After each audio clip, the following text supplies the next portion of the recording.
said, oh, because you live in the city, I know. What? You told me that I get that here. And they charge me for shipping. Okay. Yeah. Right. Right.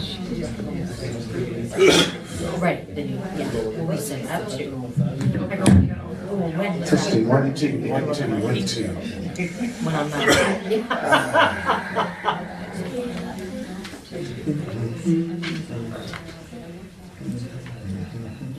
There we go.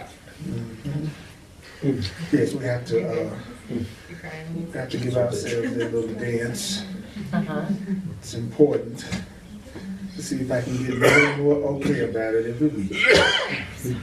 Mm.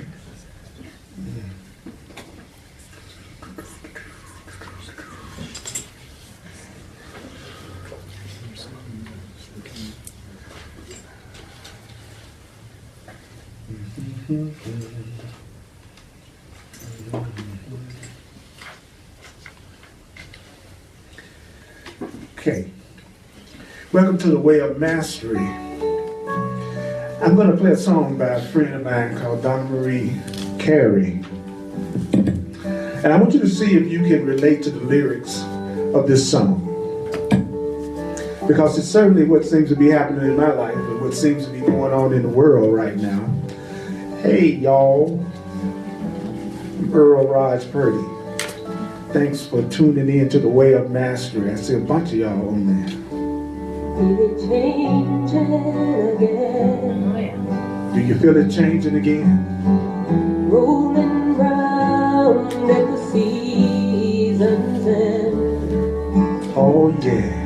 About to lose my old friend. Things are changing again. Feel it changing again.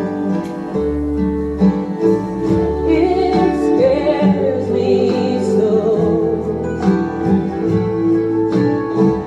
But my heart knows But my heart knows that everything. is really okay. Everything's really okay. It's only changing. Everything is really okay. It's only changing. Feel it changing again. Do you feel it changing again? Don't know why, and I don't know where. I don't know why. I don't know where.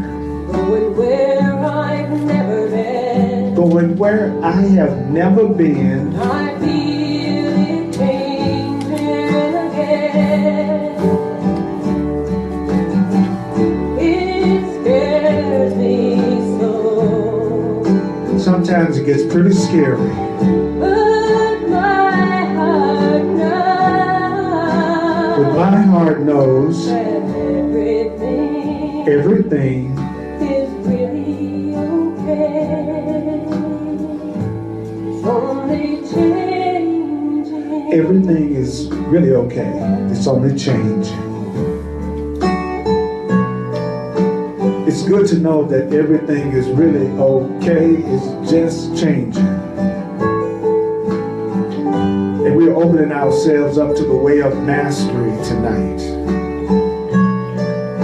Mastery of ourselves tonight. So what you got to say, Donna? Talk to me some more.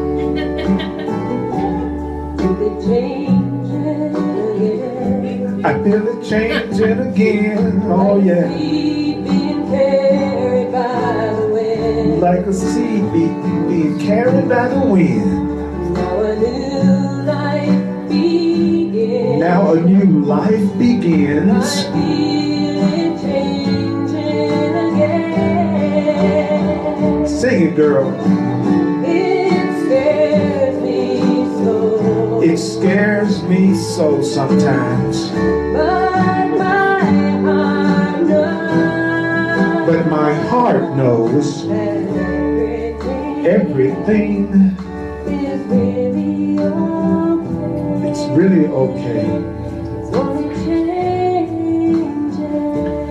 Everything is really okay. It's only changing. It's really okay. Changing.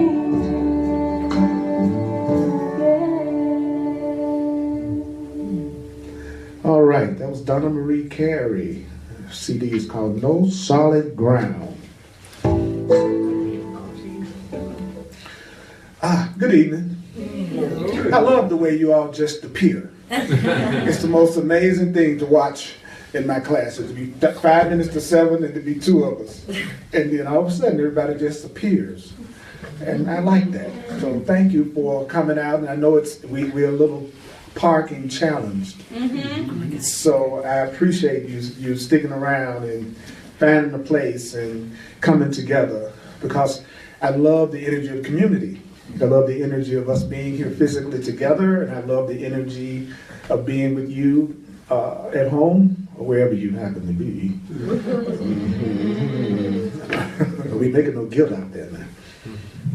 But we're going to do the way of mastery, and we know from you don't have to believe it, you don't have to accept it, you don't have to welcome it. Some of it's going to be hard to believe, some of it's going to be quite startling.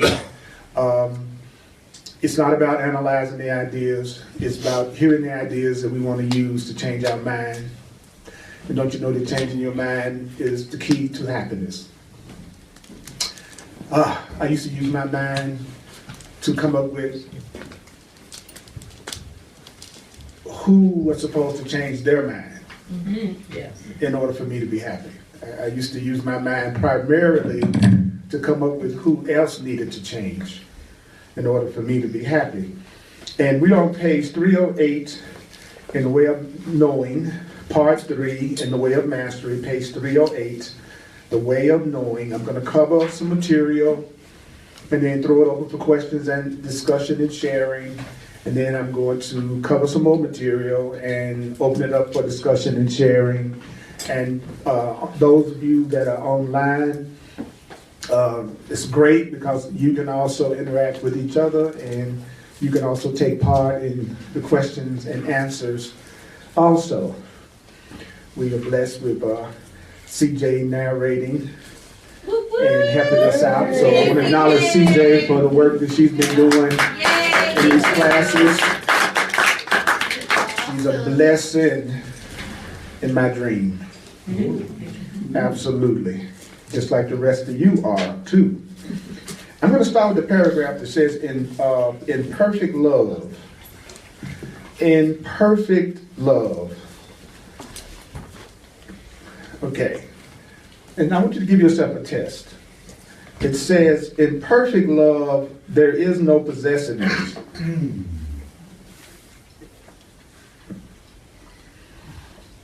Did you pass? No. Okay. Next. Okay. Next question. The next test question. In perfect love, there is perfect allowing. Nope. Okay, thank you. Next. In perfect love, guess what? There's not even you. That's what makes it perfect.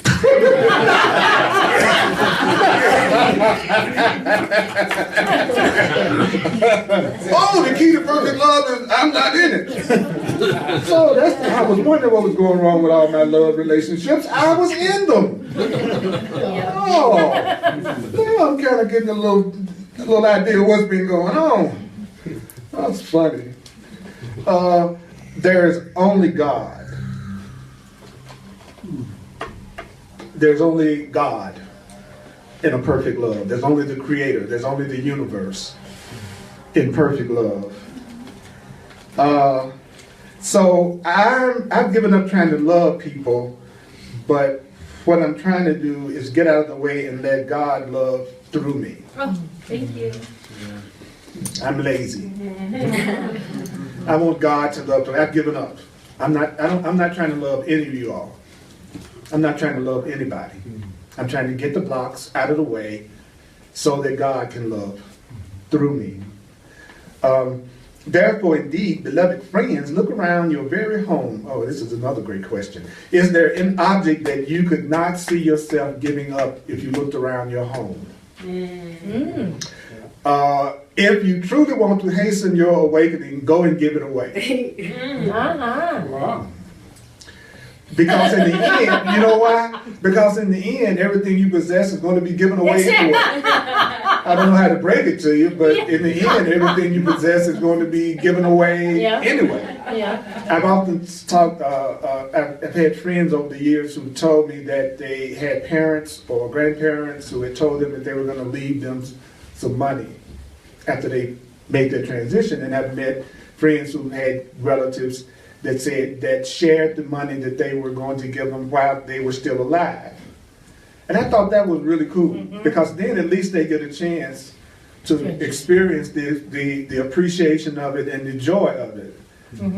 You know, except when it happens after you're gone, you don't really get a chance to get that feeling that you would get if you would see what you've shared.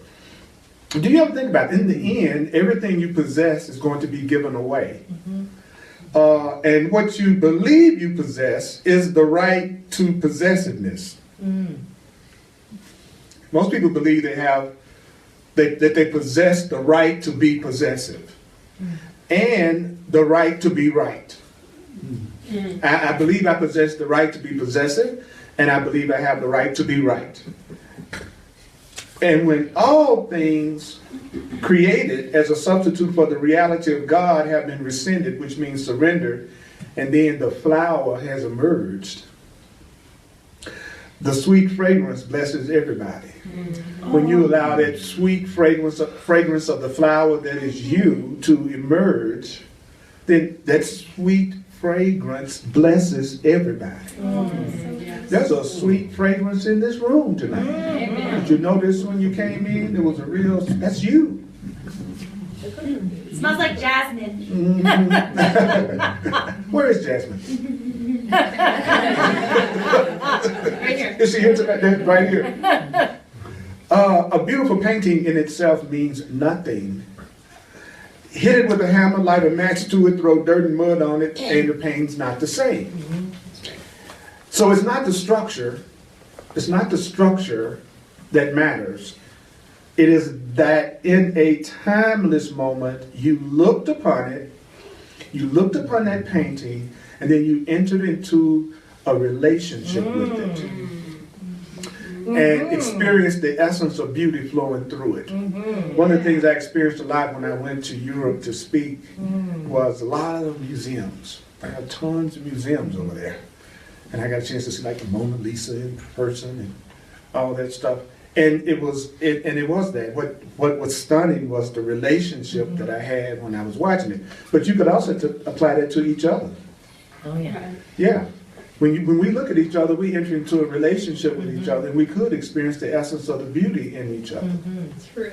You know, you know that's true, because some people can walk in this room and you'll feel your heart leap, and you'll feel enthusiasm come up in you just from them walking in the door. And then there's some people that might walk in and you might go, damn. I was hoping it'd be the night they missed the class. Now I got an opportunity to see things differently. Right? So that essence or content is timeless. That's why those paintings have lasted for hundreds of years in terms of people appreciating it. It was such a long line of cars trying to get into the local museum here on Saturday. It was blowing my mind. The traffic was tied up, and I was going, what? Oh, this is the Star Wars outfits and costumes. You know. And it was a trip. How many people wanted to see the Star Wars stuff that they got at the museum right now? Why? Because they have a relationship with Star Wars. And they see the essence of the beauty of it. You know. And so that essence or content is all around you. And that essence and that content sustains you. It breathes you. And it is the heart of your heart. It's the soul of your soul. It's the mind of your mind. So what should be sustaining you, breathing you, contenting you? The heart of your heart. Not your heart sustaining me. It's the heart of my heart. It's the mind of my mind. It's the soul of my soul that should sustain me. And so whenever you see an object, whether it be a body, a person, a man, a thing, a flower, a pencil, it doesn't matter. When you feel what you call being in love evoke within you, it's because in that moment you've slipped between the cracks of the world of your ego. And that means you are experiencing the essential content of reality, which is love. But it really means when you think you've fallen in love, you are experiencing your own living true reality. Because only love is real. Only love is real. The only thing that's real is love. That's why everything here passes away. Because anything that's not real can't last forever. Anything that's not real cannot last forever. That's why the body doesn't last forever. That's why no physical thing lasts forever in the form that it's in. Because no form is real. So we best be identified with something beside our body if we really want to know our eternal nature. You know, I was thinking like that when I was looking at my grandson and granddaughter when I visited Memphis in December, and I was thinking, wow, probably in the body, I'll never see them be 20 or 30 years old, 40 years old. I won't even be around to see that aspect of the experience in the body. And I don't want to hunt them. But no, I'm not. There's a few other people I got to hunt. I own them. But so when you use your physical transition as an advisor, you have a tendency to be more in the present moment, and you tend to be more willing to enjoy your life right now. There was a spiritual master named Don Juan who taught Carlos Castaneda, and he kept saying, "You use death as an advisor. If you use your death as an advisor, you'll be more present." You know, what was the 4 things he says? Assume responsibility. Assume responsibility. Be impeccable with your word. Be impeccable. Disrupt the routines of life. And be inaccessible. Inaccessible. Don't always be available. Disrupt your routines. Assume responsibility. Oh, another one that was great, he said, erase your personal history. And if you do that, your life will always be exciting and fulfilling. Okay?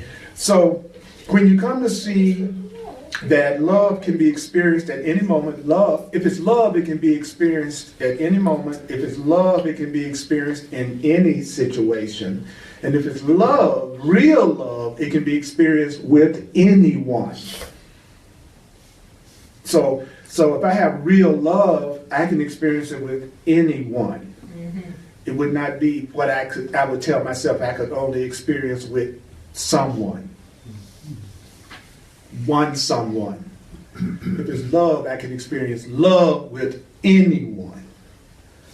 What I can't experience with everyone and anyone is what? Specialness. Love I can experience with everybody. Specialness I can't. So if it's love, it's available to everyone. And it's available to everyone equally. If it's specialness, it's not available to everyone. And it's not available to everyone equally. So it could be available with any flower. It could be available with anything, but that's when you are experiencing true reality. If you notice the Way of Mastery and all these metaphysical spiritual books, it seems like one of the main purposes that they have is to educate us about what's real as opposed to what's not. Because they said that the biggest problem that we have is we don't know how to tell the difference between what's real and what's not. And then because we don't, it says we deceive ourselves, and then out of deceiving ourselves, we go through pain. So it says that once you know the difference between what's love and what's not love, and what's true and what's not true, then you can make a sane choice. But as long as you don't know what you're choosing between, it's hard to make a right choice. So that's what it just did, if you think about it. It said to us that if it's really love, then it's something that's available to anyone and everyone. If it's really love, it's not possessive. If it's really love, it never ends. If it's really love, you can depend on it no matter what. If it's really love, you can't lose it. And that's kind of disappointing sometimes when you know you may have never experienced that. Because we've been giving ourselves the substitute for love. But then it also should relieve you because now you know what's happened. Now you know why that thing didn't seem to last. Or why, it's like we're so loved that the system is created where anything that you try to do that's not really love won't last. Because when you don't love yourself the way you should, you will stay in something that's not really happy and loving for a ridiculous amount of time.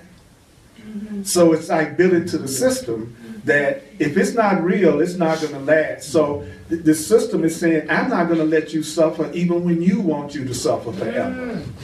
Even if the separation appears to be death. That's still the end of a form. Wow. Wow. Wow. Because the premise is we were wondering what it would be like to experience something other than love. And that's how we ended up in the body, in a world that appears to be separate and in competition. It's like we're these unlimited spiritual beings that say, I wonder what it would be like to be separate and to seem like I'm not the creator of my experience. And if it was the opposite of what love is, what would that be like? Poof, earth. And the relationships we experience. Well, how's that working for you? How many of you are tired of the ups and downs of it all? The sometimes there, sometimes not. The fear, I know I am. I'm very much willing to experience something different than what the world teaches me. I don't defend the world's teaching. I'd much rather have a love I could count on than one that's conditional. I'd much rather have a life that's eternal than one that only lasts a few years and you're gone. I'd much rather be in a world that there's sharing and gifting than paying and earning. I'd much rather be in a world where I'm free to express myself and feel innocent about that than be in a world where there's constant judgment about everything I do that doesn't seem to fit what somebody else thinks I should do. We've had an opportunity to see the result of thinking we're separate. And even when somebody point out the benefits of it, they're only usually talking about something that's temporary. Right? So if you really start to recognize what's valuable, truly valuable, you want something that really lasts. But it doesn't make sense to seek for eternal things when you think you're temporary. That's why it doesn't turn people on. You talk about eternal love, a love that doesn't end, a happiness. Because if I think I end, that's not a really big turn on. If I think I end, I'm looking for temporary joy, temporary pleasure, temporary everything. Just give it to me a little bit for a little while. So I'm going to go for the real deal. So it says, when you say, well, I like roses, but I don't like gardenias, that's nonsense. Love is what you should love. And love is what you should assume responsibility for detecting as it flows through each living being. So I am going to take responsibility for detecting love as it flows through you. And a rock, in a sense, is also a living thing. If it exists within it, you will find the good, the holy, and the beautiful. You can see the good, the holy, and the beautiful in a rock. You can see the good, the holy, and the beautiful in everything. That's awesome. So, for only that which contains these things, which is the presence of God, can ever take form in the first place. In other words, nothing can be without the essence of what you are seeking. Everything has love in it. Okay, any thoughts? Any sharing any questions about anything we've already talked about? Anybody online, CJ? Have any questions? Anybody in the room? No comment, no thoughts, no whatever about what we're talking about? Yeah. Yeah. I have been wrestling with the concept that love is all there really is for a long time. Mm-hmm. And I still can't really wrap my head around it, that that's all we are, Mm-hmm. is love. Mm-hmm. It seems that we're more. More Like- than love? Yeah, like, what about the mind? What about knowledge? Well, love is all that's contained within love. Mm-hmm. Love is love. The analogy is love is like the big circle, and everything you can think of is inside that circle. So that would include everything. And which is funny you said that, because the Course in Miracles says this is the world that people come to who want more than everything.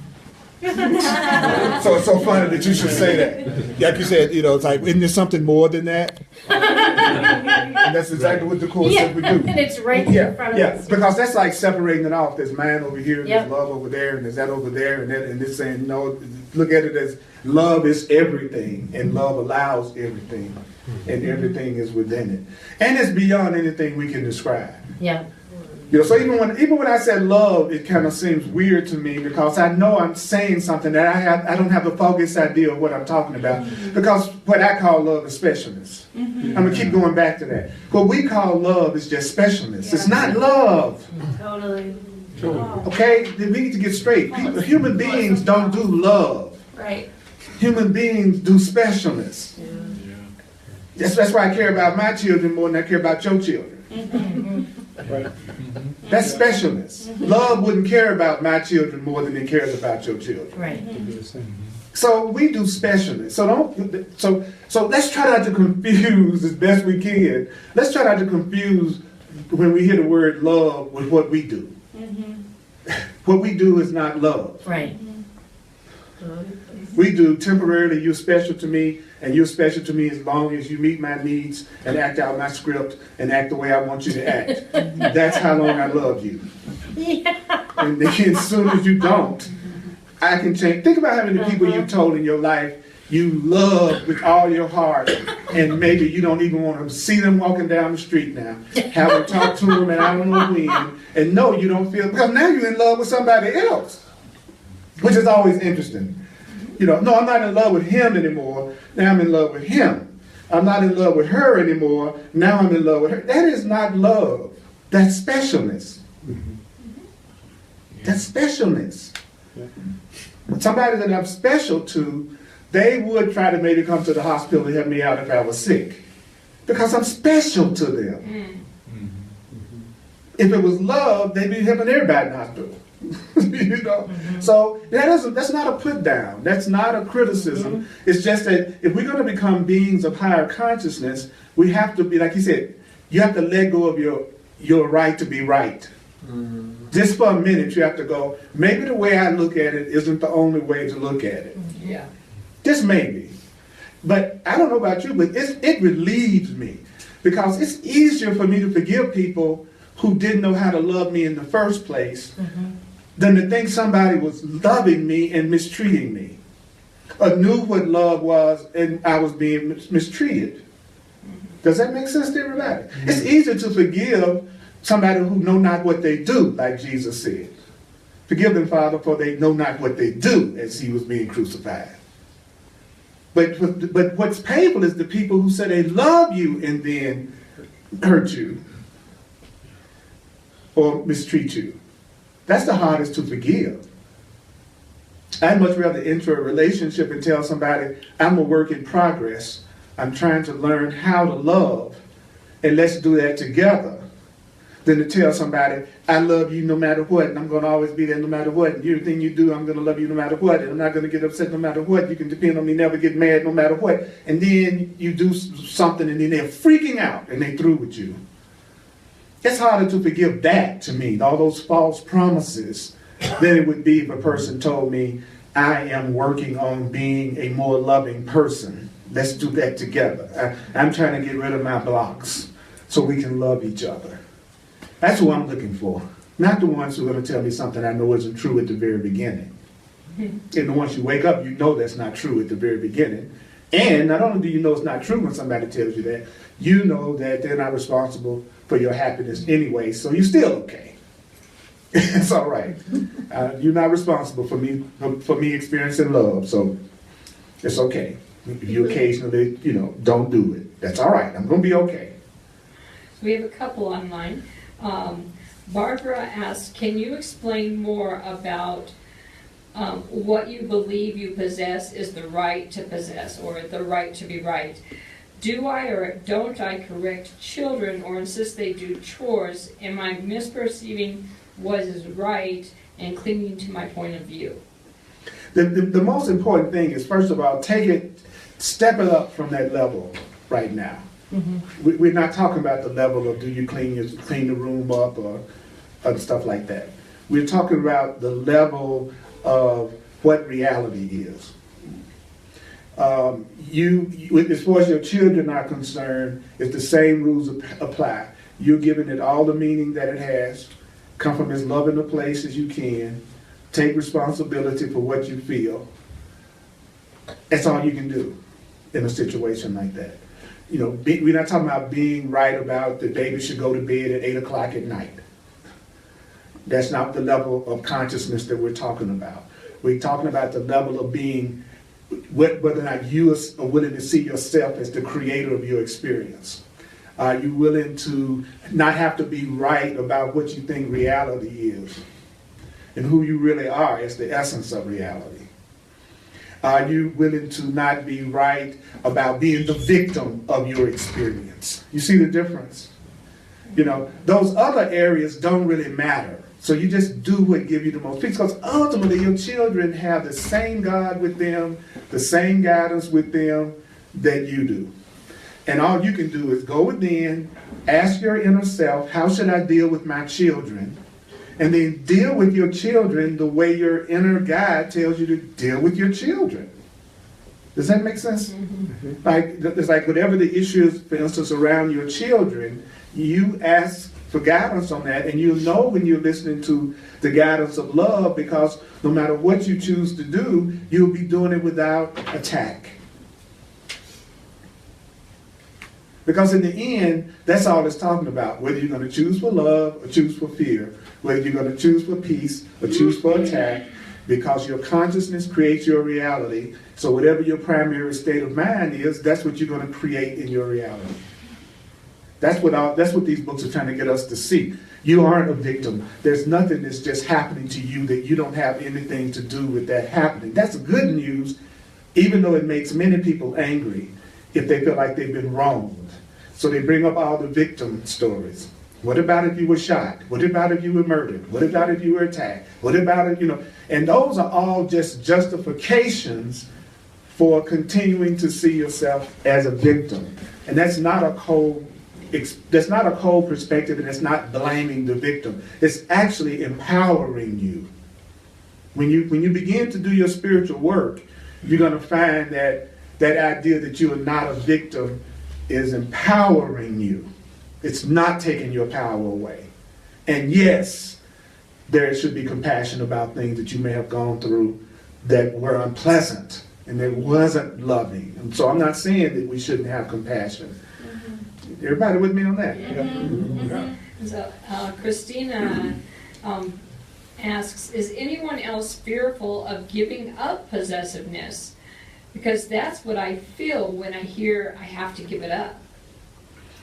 Of course we have fear of giving up possessiveness. And what is it that we have the greatest fear of giving up possessiveness about? What's special to us? Mm-hmm, mm-hmm. So I think if there may not be true, I can't speak for everybody in here, but I don't really think we would be in these classes learning how to see things another way if we already mastered not being possessive and being unconditionally loving. I think it would be even a point even coming together. Mm-hmm. So I will personally say, who's that? Christina, yes, I have fear of releasing my possessiveness and therefore thinking that I might lose something that I value as a result of that. Mm-hmm. And I'm learning that the pain that I'm going through is actually being caused by that possessiveness.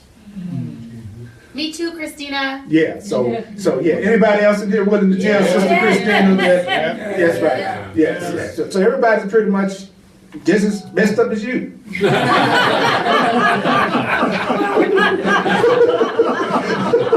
So you're not alone. We're all together trying to get past our erroneous perception of things. So I mean, I said that with total love. Yeah.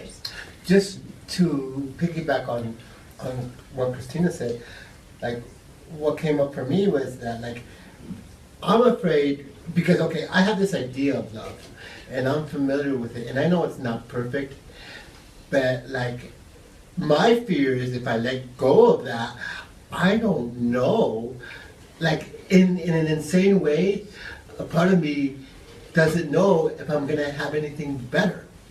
So I'm willing to like settle because of the fear of not knowing if there's going to be something better out there. And I know that's so No, what's insane. cool about that is that you're being honest with yourself about why you're afraid to let go of stuff, but because you don't know that there's something better, doesn't mean that there's not something better. Right. See, that's the difference. It's a difference between going, I haven't got the faith yet to recognize there's something better. That doesn't actually mean there's not something better.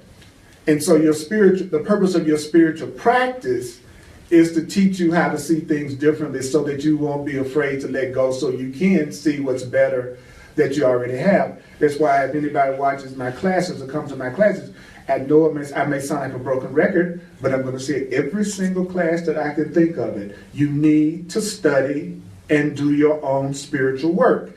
You will not get to the state of consciousness that these books are talking about by only listening to somebody talk and only coming to classes every now and then, kind of hearing what's being said, and then spending the rest of the week in the old thought system that you've already had. It just won't work. I wish I could tell you were going to get it without you having to give attention and study and practice. And then you have to want it. Like what he said last week, what are the 3 keys? Desire, Intend and allow. allow, and surrender. So first you have to desire, Chris, that you have what's on the other side of what it is you think you'll lose if you let go. Because if you have that desire and you intend to have it and you learn how to allow it, then the last step is to surrender to it. So, be patient with yourself. And then it's great that you are honest about what you were feeling, because that's the key to getting to that state of joy you're looking for, is radical honesty. Yep. That's what the Way of Mastery told us several months back when we went through the section on transparency. And it says being transparent is being honest about all of your feelings and not pretending you don't feel those feelings that you just said. Yeah. Then it says right behind that transparency is the love that you're looking for. It's on the other side of you being transparent. So that was a brilliantly loving move on your part. And it also says that when we're totally self-honest, that it's better than any sort of sexual experience or mystical experience. That's right. You could have an incredible sexual experience and go, that was almost as good as transparency tonight.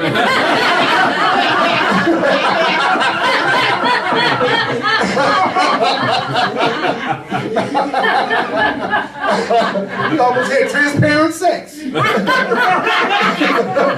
Oh my God. Okay. All right, before I go further, anyone else? Yeah, just to piggyback on what he said, for me, I don't know how many people experience this, but from my experience, I have an awareness of what is on the other side. I know it's there, but I'm stubborn because I want to hold on to my beliefs. I won't let them go. And that's why I suffer. Because I cherish my beliefs. I worked hard for them, goddammit. I've been for years. Honing them, fine-tuning them, working at them, molding them into something that I can be proud of. And I don't want to let them go. And I want to hold on to them for dear life because that's who I think I am. But see, but to me, that's total empowerment again. Yeah. Because you said they're my beliefs, Yeah. I made them up, I want to keep them. That's a statement of power. Yeah. And you can't keep a pattern going that you know you're the one that created it. So the mere fact that you said, I'm the one that created these beliefs that I know at one point I need to let go of, but I don't want to, actually means you've already made the decision to let them go.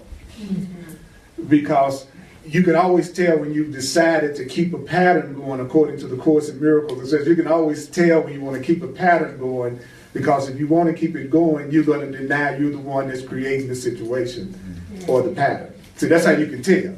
The one thing in my life that I say I'm not responsible for creating that, that's the area that I want to keep that pattern going. And whatever area that I'm willing to admit that I'm making that particular situation, or I'm the one that's creating that way of looking at it, that's the area that I've actually decided not to be the victim of anymore. So I can always tell from my own perspective, as well as listening to people around me, what pattern they want to keep. If they say the reason I'm not prosperous is because of the economy, then I know they want to keep their poverty. That's right. If they say that, the reason I can't have a relationship is because men are like, or women are like, or because of what I went through as a child, then I know they want to keep the pattern right now of having unfulfilling relationships. Wherever the person is not taking responsibility for their experience of it is where the pattern is still intact. Interesting. Because if you knew you were creating it, you change it. If you don't think you're creating it, then it looks like you're the victim of it. So if I want to keep it going, I got to pretend there's no connection between me and that thing that's happening. Deep. All right. And just a quick follow-up. So then, I want to thank you for saying that, because I keep having this belief that I need to get this in a certain time. Because if I don't get this in a certain time, the train is going back. I'm the one that's creating that. God didn't create. I'm the one that created that. Thank goodness. There is no such thing as that, except I'm the one that created it. And if you're not to the point that you can say, I created it, then at least say, I'm the one that's creating the way I'm experiencing it. I'm the one that's creating the way I feel about it. I'm the one that's making the perception I have of it. Some people, they're not at the point that they can take anything that happens in their life and say, at some level, I created that for myself, no matter what it is. But at the very least, you should be able to say, I'm the one that's giving it the meaning that it has for me. I'm the one that's making up the way that I feel about it. Start there. That's very powerful. So hence the lesson, I'm under no laws but God's. Freedom. I'm under no laws but freedom. Yeah, you're under no laws but creating love. this. I'm the one that's creating this. You're under no laws but love. See, that which created us, according to every spiritual teaching I've ever studied or read, has always said we were created by love. Even the most distorted teachings will always get down to two things. They'll get down to, it's ultimately something about love, and they'll always say something about your faith and your belief is what's creating things. There's so many references in the Bible about according to your faith be it done to you, according to your belief. There were people that Jesus couldn't heal, he said, because of their faith. So everything, all these different beliefs and books and stuff, if you study enough stuff while you're on your spiritual path, you always start to notice that with some slight variations, there are just some core things that all of them are saying. And the one core thing I've noticed is basically your thoughts and your mind is what's creating your experience. That you're not, they all ultimately, if they're really based on love, they don't see you as a victim. They always say you have a choice. Yeah. As all of them. Gift in his heart, so is he. Yeah. Okay, so let's go on a little bit further, shall we? It says, when you understand that it is the content that matters and not the form, you could also say, when you understand it is the mind that matters and not the body, suffering begins to finally be alleviated. If I'm more interested in the way you think in your mind than the way you look, then I'm on the way to having relationships that I don't suffer in. I knew a person who would only date blondes. If they weren't blonde, he wasn't interested. So you could choose a blonde who was nuts. Yeah. Or choose a blonde that was crazy jealous, or choose a blonde that was totally unconscious and suffer. But it didn't matter as long as she had blonde hair. So the suffering would entail. But what if he said, I'm really interested in a loving, conscious mind in a female? Then he wouldn't suffer. Because in the end, whenever you're in a relationship with somebody, you're in relationship to the way that they think and what their values are and what's important to them. So a conscious being is much more interested in what you believe and what you think and what your values are than the way your body looks.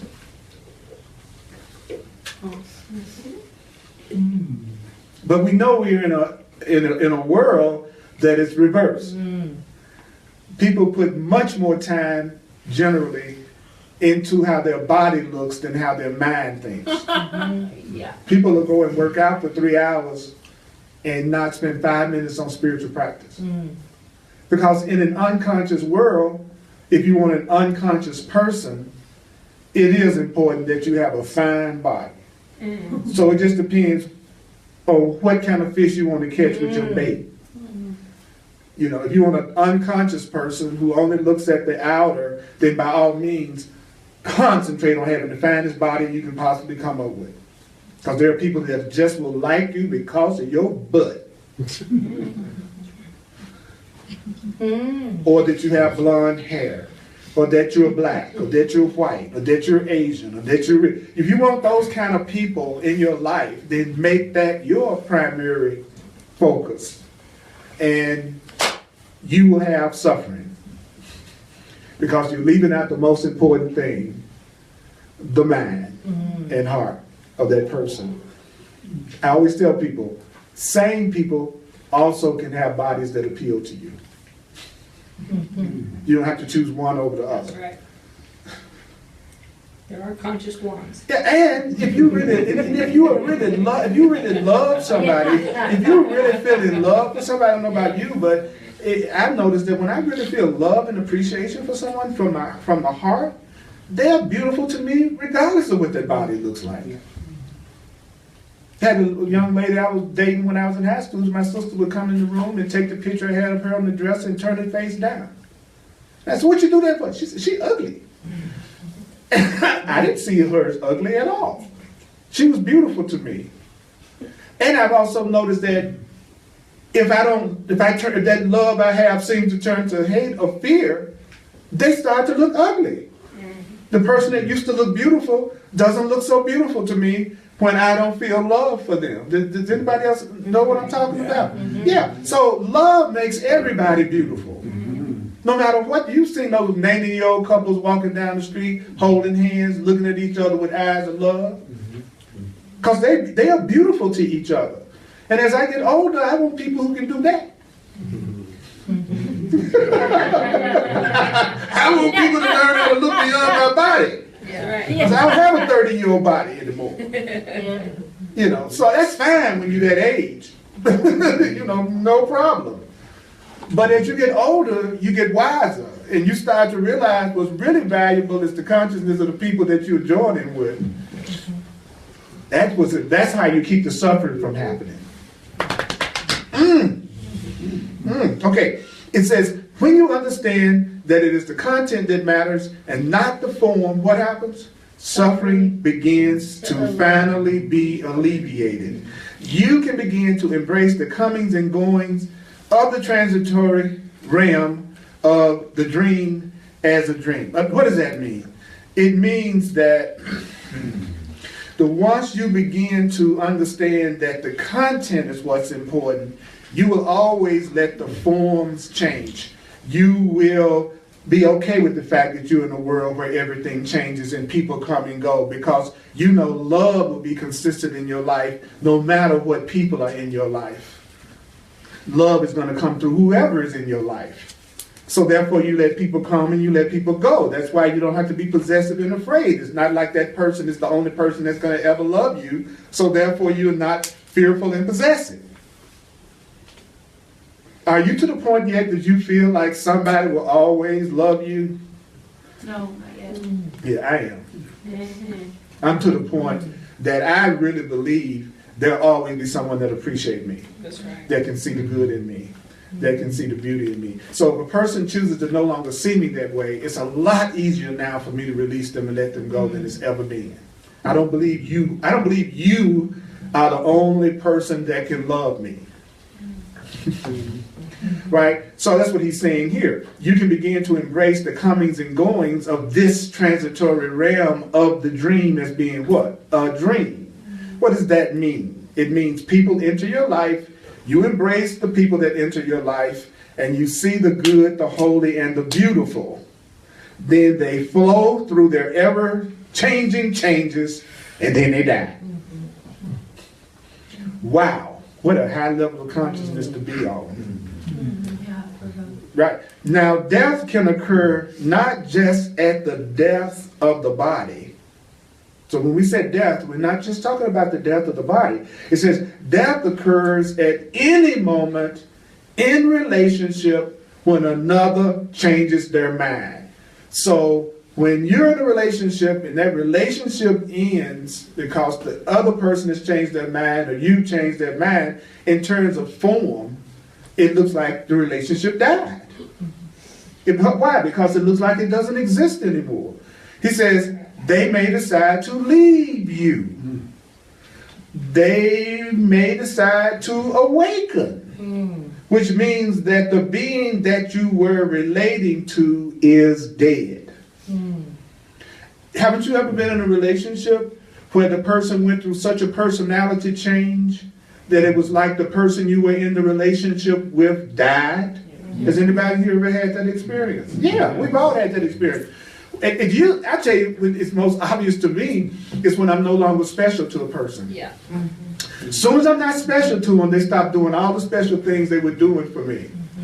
And I essentially am dealing with another person than the person I've ever dealt with before. They usually come up with boundaries that they didn't have before, things that you can do with them that you can't do anymore. If they like to dress a certain way because you liked it and they want it to be special to you, they would do. They don't do it anymore, or the little dinners, or the whatever. If they change their mind about you, then the personality that you were dealing with, for all intents and purposes, that person is dead. That's right.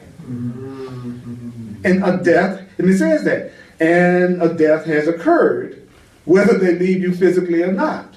So you can still be with the person who's died, because they're not the person you used to be with, even though you're still physically with them. Yeah. Have you ever experienced that in a relationship? You know, so really a lot of the stuff that we're tripping about is normal to go through if you're not seeing things correctly. So you're really having the correct response to incorrect thinking, which means you're okay. You know, it's not unnatural for something that's not real not to last. It's not unnatural that if you lose your specialness towards somebody, that they're going to change on you. It's not unnatural if you think you're a body to be afraid when you walk out the door tonight. We're not really having unnatural responses. You're always having natural responses to your belief system. You always having natural responses to your beliefs.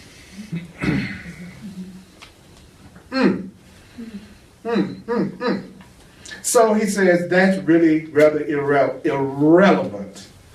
So, but when you come to attune yourself, now notice that all of these books do the same thing. First, they tell you the way things are going to go when you're not seeing things correctly and you're seeing things from the perspective of fear.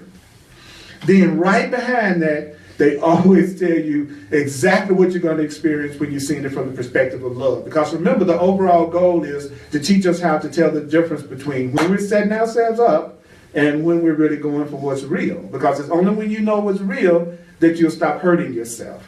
So people get kind of offended when he goes through the thing that we're doing that is really crazy, that doesn't work. Because we're doing it in many cases. But then it turns right around and says, but when you come to attune yourself to the central thread of love that flows through all things, you are abiding in a deeper sense of knowing. So therefore, whether an object, person, place, or thing enters your life and stays, or whether it flows through in a moment, or whether it flows through over the course of a lifetime, begins to be less and less relevant to you, and less do you try to grab it. It's like watching a parade, and you enjoying the parade, and it's okay to watch the parade, but you're going to have a real issue if you reach out and grab the majorette and yank it into the crowd with you. So it's okay to watch the parade, but what we try to do is possess the members of the parade and not let them continue to march through our lives. So indeed, he says, the mind that is truly awakened and rests in the eternality of love, that is all things, can lay the head of a loved one down, watch them take their last breath, feel a little wave of emotion pass through. That is the disengagement of the auric fields at a physical level. That is all it is. Let the little shudder of tears come through. You smile and say, oh, how sweet it is. How sweet it is. Love is eternal. And wherever two minds have joined in love, separation is absolutely impossible, because when you really join with somebody in love, even if it appears like their bodies die, you are still just as much connected. So what's the big deal? See, but remember it said what? That's the way an awakened mind looks at it. Because an awakened mind knows that that person did not die. They just laid their body down. A person that's asleep thinks that person is the body that they just laid down. So they're devastated. So again, it's saying this is the way an asleep person looks at things. This is the way an awakened person looks at things. And then when you hear it, it's easy to tell which camp you're in. The ego in you will say, feel depressed about that, feel uneasy about that, I don't feel good about that. The conscious part of you will go, yes, I'm beginning to recognize what's really valuable. I'm really moving toward a love I can never lose. So he says, and you allow something your world calls death to occur. Yet death is unreal to the mind that rests in the perfect peace of knowing. So a mind that is truly knowing does not get upset about death. Wow. Seems like that's a pretty smart thing to do. I have brothers and sisters that are in their 70s. I have a brother that's 80. So I can either spend all my time focusing on them never making the transition, and I could make mine first. Or I could go, you know, the natural parade of life says we're parading on out.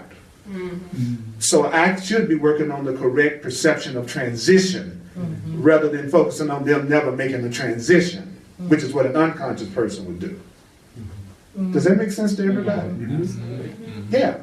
I should be working on changing my perception of transitions, especially as I myself get an older body. But you should be able to do psychically and with your consciousness the things you used to be able to do with your body. As you grow older, you're supposed to become more mentally, psychically, spiritually powerful, because you've been doing your work. So you'd be able to create things through your mind that you used to work your butt off to make happen through your body and your ego. You see what I'm saying, Chris? Oh, yeah. Yeah. Oh, yeah. Yeah. As you get older, you should be becoming more and more aware and more powerful in your awareness of yourself as a creator. You know, I come home and sit in the chair and jog around the block in my mind and lose 10 pounds. I have done it. You ought to see me. I'm going, man. Don't even keep up with me. I'm doing a 5K in my mind, you know. But it's the truth. Your body will conform to the ideas you have in your mind. That's deep. Okay, any thoughts, comments, questions about this part that we just covered? That was the deep stuff that Book just shared with us. Yeah. it's really good news. I might have to break it to you, but this will be making us feel better. But there's something about this kind of level of truth. I find that the deeper you share it with people, it's like the more within they go and the quieter they get. Because it's very sobering. This is sobering stuff that we're hearing. I just wanted to say from this one and the last lesson, you said it twice, that I'm eternal, and it's really great to know that I'm eternal. But for the first 30 years of my life, I did not know I was eternal. So I always thought I was going to die, so it was pretty darn scary. I have to say it was probably one of the most scariest things I ever thought about, death. Yes. But now that I'm starting to believe that I'm eternal, it actually lifts a big weight. But I know that one thing I say a lot is I'm not a body, and I must have said it thousands of times. So I think my mind is starting to really believe that I'm eternal, because I spent 30 years believing that I wasn't. So I just wanted to mention that. And I'm not a body. And I'm not a body is not saying I don't have a body. And that's another common misperception. A lot of people feel very uncomfortable when they hear that statement, I'm not a body. They think that somehow or another you're putting the body down and you're not giving the body the kind of value it should have. And I didn't say, it's just like me saying, you're not your car. But that doesn't mean you're not going to drive. It doesn't mean you're not going to take care of it. It doesn't mean you don't appreciate you got your car. But you would think I was crazy if I said I was my car. But I've actually heard people say, somebody hit me today when I was driving. And they were talking about their car. That's how much we identify with our stuff. We go, I got hit, somebody hit me today. And that's all this is saying. You have a body, and it's valuable, but you're not it. Yeah. That's all. It's not a put down. So Mala is sharing that she says, as you go through these lessons, have you noticed a deep discomfort when you go back to the old thought system, like when you try to be possessive or act as a victim? Absolutely. Oh, yeah. One of the characteristics of spiritual awakening is that you don't handle minor intrusions of discomfort the way you used to. See, sometimes people think it's just the opposite. Because I'm becoming spiritual now, I'm more patient in my suffering. And I can suffer with much greater patience than I used to. And that's not true at all. If you're starting to wake up to the fact that you are loved and you deserve all the love, you're more impatient than ever with putting yourself through pain and suffering. Yes. Marina says, thank you. This helps me deal with the passing of my mom. And mine too. I just had the 25th anniversary of my mother's transition. And I remember the night that she made her transition. And I remember saying to her it was okay to make that transition. And the last thing my mother said to me was, quote, I'm just a call for love. Wow. Because that's what I had been sharing with her. And because of what I had been studying with the Course in Miracles for years, even then, I handled that much better than I would have ever thought I would have handled it, because my mother and I were tight. You know what I'm saying? So, and the same thing happened with my sister who had her transition in the fire 7 years ago. Again, that's when you get thankful for the time that you put into meditation, the study, and attention in this stuff. Not the little stuff we get upset with day to day that really doesn't really mean anything in the scheme of things.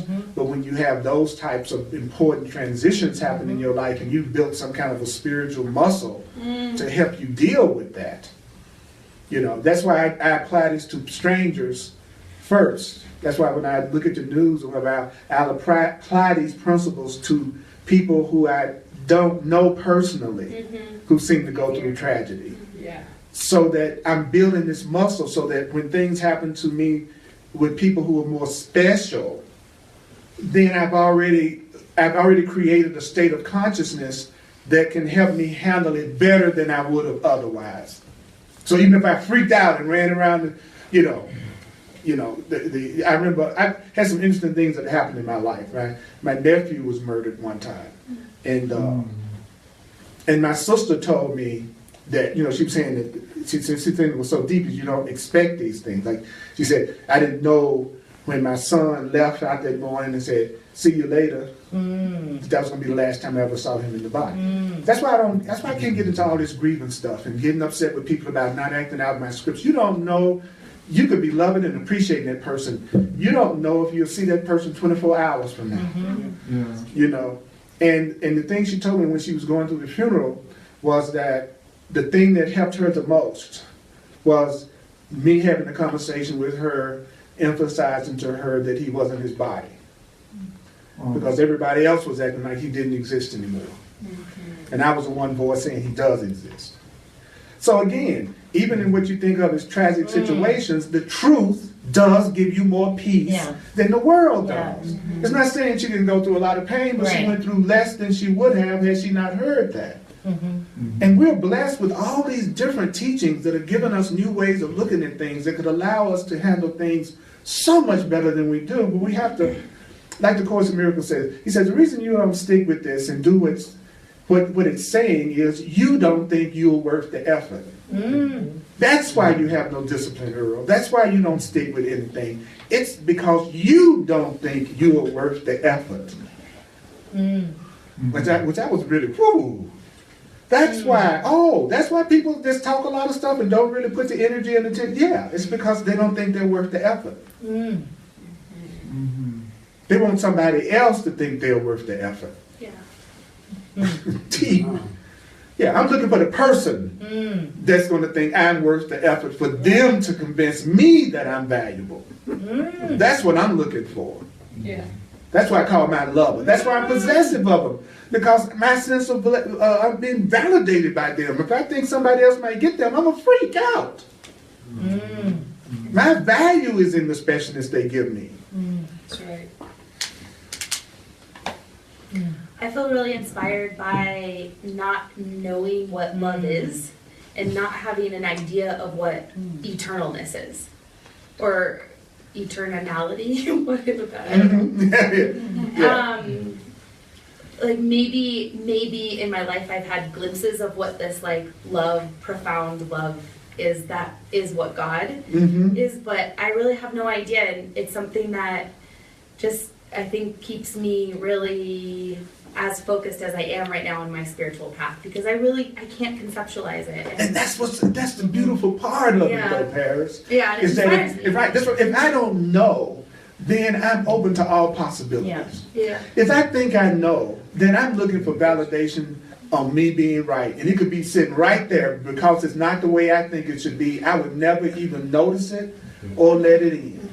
So I think that the smartest thing you can possibly say is, I don't know what anything is for. I really don't know what that relationship is for. I don't know what love is for. So the universe can give you completely new ways of receiving what you want. Because you're not limiting it by your own past beliefs. So great, I join you on that. You will stay constantly exciting and new to me as long as I focus on you are a mystery. As soon as I think I know Paris, now I've locked her up. Now she has no life anymore. Now she's a tomb. You know, but if I go, I don't know who you are, then the possibilities of me discovering things about you that I've never seen before will never end. And we will never be bored with each other. You get bored with people that you think you know, that you labeled, that you categorized, put them on a shelf, trying to control them so that you feel secure, which means they can't express themselves in any kind of new free way or you're freaking out. So that's why a person that's beginning to love themselves can have relationships that they don't suffer in, because they're more whole inside themselves so they can dare to let another person be. People who are fear-based can't let anybody be, because your job is to validate me, make me feel loved. Deep.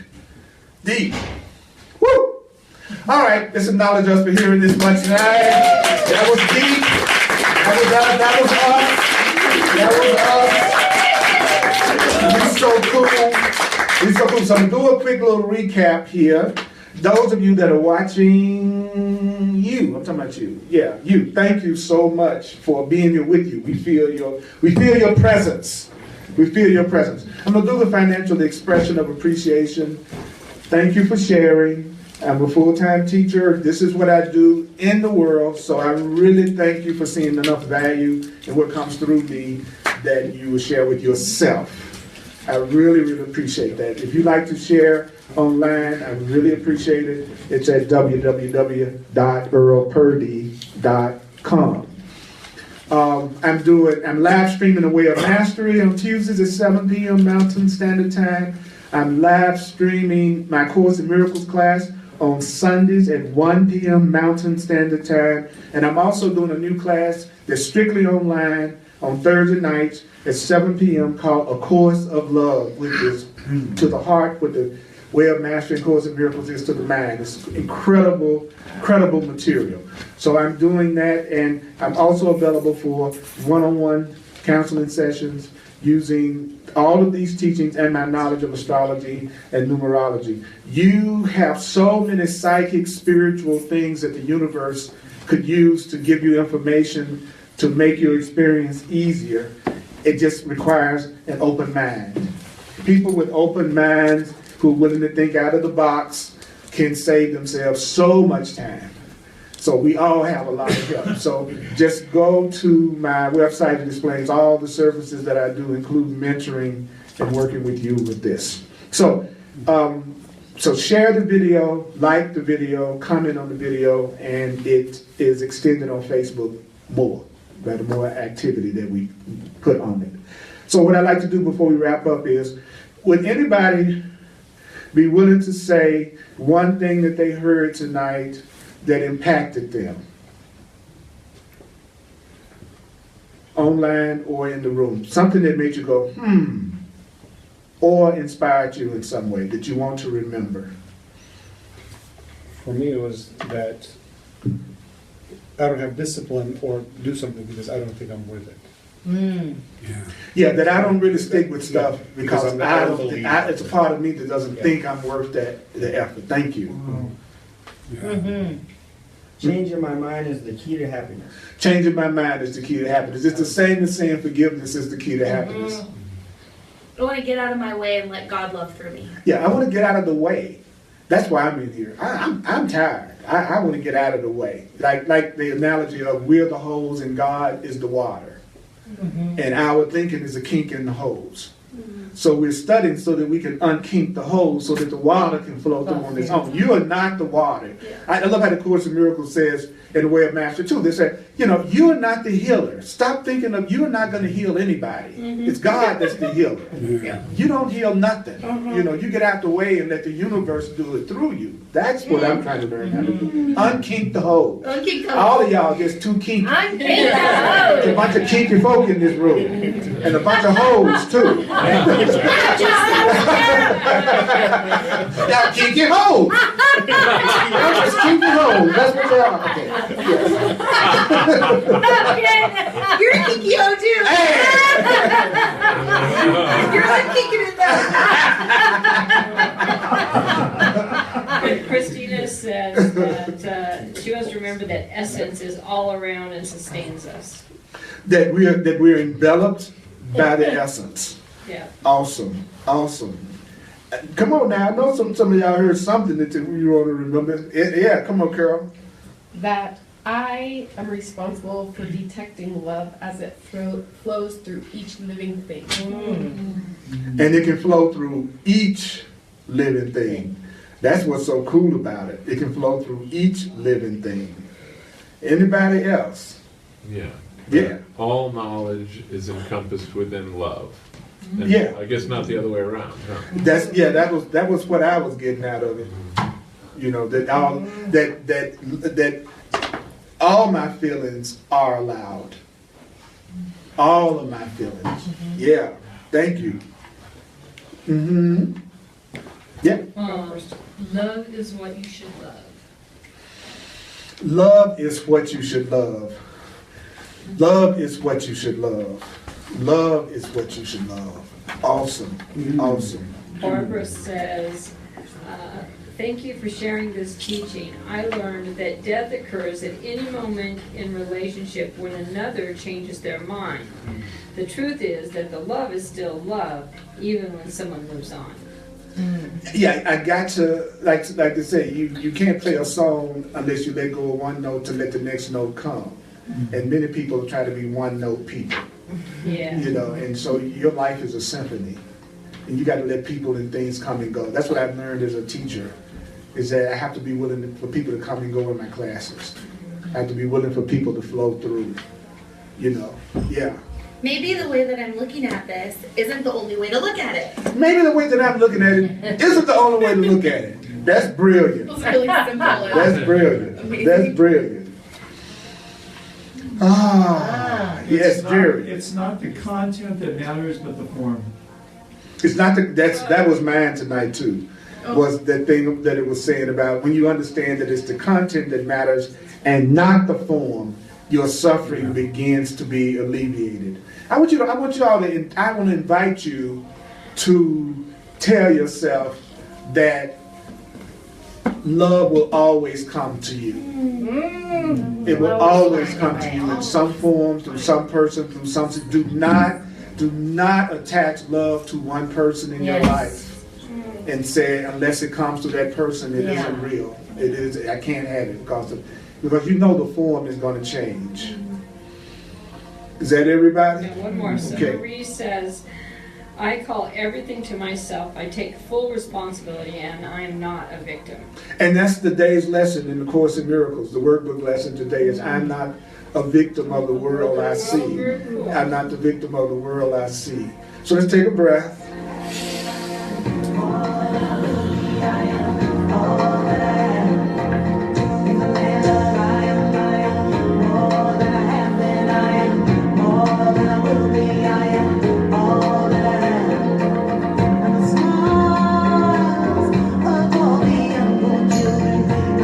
This is Ricky Byers, Beckwith.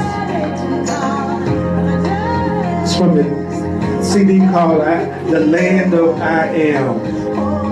So take a breath and just let yourself remember that in the land of I am all that I have been, I am all that I will be, I am all that I am. In the land of I am all that I have been, I am all that I will be, I am all that I am.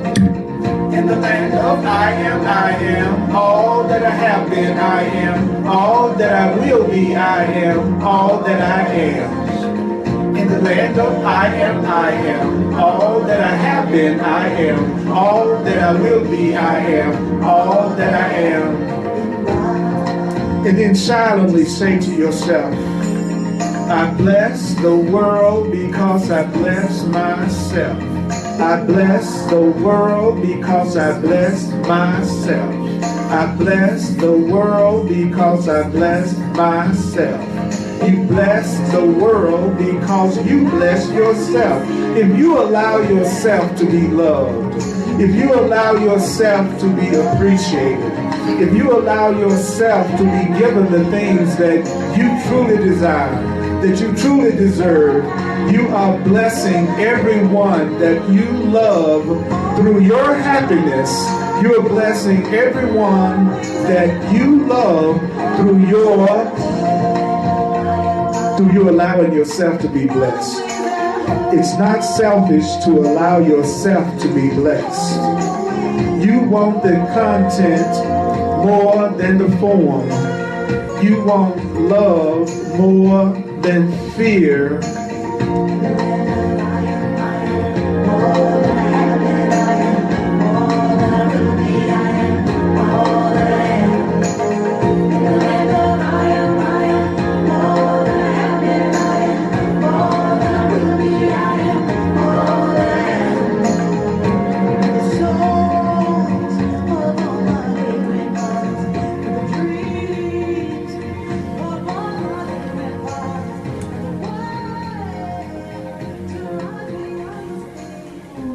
Mighty companions, I so love and appreciate you all. Thank you. Even though I don't know what it is. I'm giving you something I don't know what it is. But I want to be a channel for it, for you. Because you're priceless. In this world that we are perceiving, to be around people like you, it's priceless. And I'm going to let you know I fully appreciate you. And hugs are available. And may the course be with you. I love you. Thanks for coming out, y'all. Thank you for coming out. Awesome. There's some cool people in here. Holler at somebody before you get out of here and tell them you appreciate them.